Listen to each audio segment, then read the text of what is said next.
Villefray. Action! J'y vais quand je veux. Tu fais quoi comme étude? Je suis en 4e année de sage-femme à Lyon. Je suis étudiante en 2e année en orthophonie à Lyon. C'est quoi Gaëlis? C'est une fédération d'associations étudiantes à Lyon. Et on aide les associations étudiantes avec de la formation, de la défense des droits pour les étudiants, de la représentation. Et nous, on fait partie du pôle prévention, citoyenneté et solidarité, qui est un pôle qui va traiter à la fois de l'isolement social, à la fois de la solidarité, mais aussi ça peut être du développement durable, des violences sexuelles ou des addictions.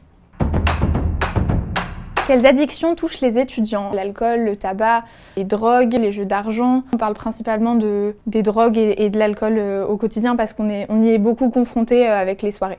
Comment on sait que l'on est addict? Quand on ne peut pas se passer de la substance ou du comportement qu'on a. Par exemple, on a besoin de le faire dès le matin, dès notre réveil. Quand on commence à consommer tout seul, par exemple pour l'alcool, que c'est plus ponctuel en soirée. Et ça va changer notre comportement dans la vie de tous les jours. On va être plus irritable.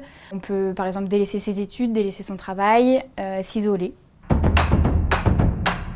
Comment éviter la dépendance? Être libre de ses choix déjà, en refusant en soirée quand on nous propose des choses si on n'en a pas envie. On peut être tenté de le faire parce qu'il y a une pression sociale autour, notamment en soirée pour les étudiants. Je pense qu'il faut être sûr de soi et de ses choix. Comment aider un ami qui a un comportement à risque? Ne pas avoir un discours un peu moralisateur.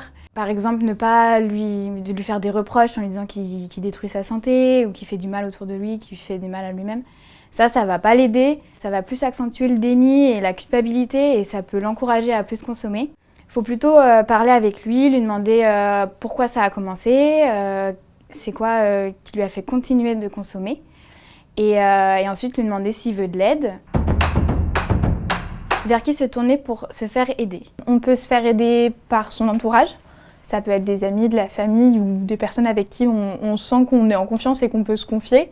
Si on ne veut pas aller voir son médecin traitant parce qu'on le connaît depuis toujours, qu'il connaît toute notre famille et qu'on a peur d'aborder ce sujet-là avec lui, on peut aller voir n'importe quel autre professionnel de santé.